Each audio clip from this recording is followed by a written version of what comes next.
I think it started for me back at First 15 Rugby, where I really started to think that rugby was something I could genuinely do. I then made the Hawke's Bay Academy out of school and then came through the Hawke's Bay grades and then debuted for the Magpies in 2005. And then after that I went up to Bay Plenty for a couple of years. I had a good friend of mine that convinced me to go and play in Spain for a season, and for me, rugby-wise, I think that was one of the best things I'd done because it refreshed me in life and in rugby. I came back to New Zealand with a new spring in my step, and I came back to Hawke's Bay actually, which was pretty cool for me because I'm born and bred here, and it's a place I love to play and a team I love to play for. So I was lucky enough to the following season get a couple of games for the Chiefs, and then went and finished my career in France. In 2015 is when I had to hang up the boots through too many concussions. So my first one when I was 15, that one, it still sits in my mind like it was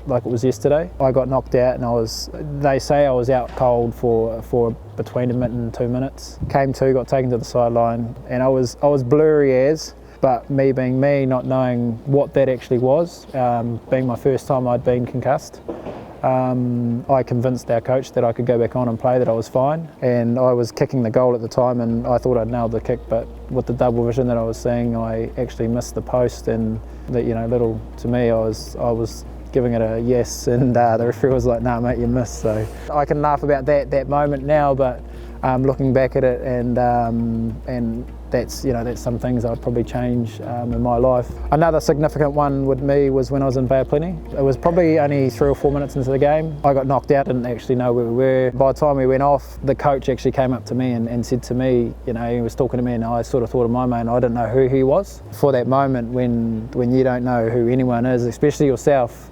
it's a pretty scary place to be in.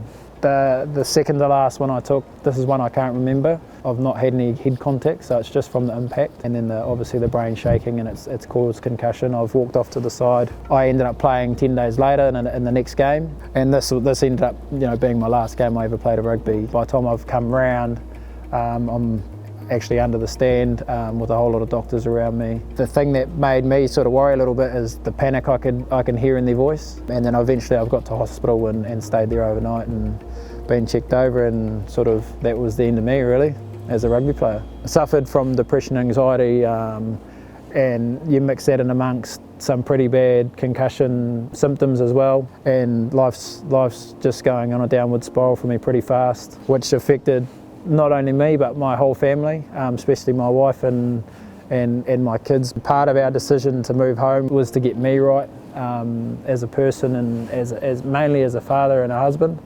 One of the biggest issues that I think I have post-concussion is short-term memory loss, even to the point where with meetings I've got to leave it in an email or give myself alerts all the time. It's still not perfect, but I'm still on the road to recovery now.